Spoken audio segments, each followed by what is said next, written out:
Good afternoon, Chet Porter with MarineMax of Savannah. Just want to take a second and show you this 2021 17 Montauk that we just got in.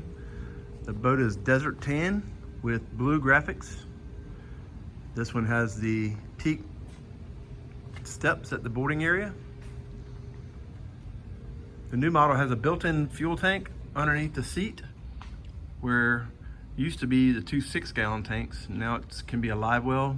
The tank is 25 gallons and can go 153 miles at cruise or in a top speed of 46 miles an hour with the 115 Mercury. Also, we added the teak to the swim platform. Hydraulic steering on the 115.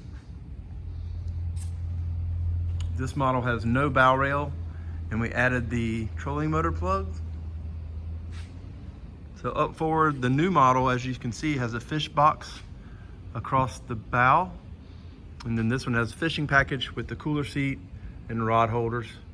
Also, the new dash has USB and 12-volt plugs.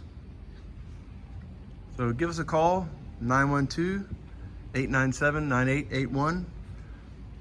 2021 17 Montauk, MarineMax Savannah. Thank you.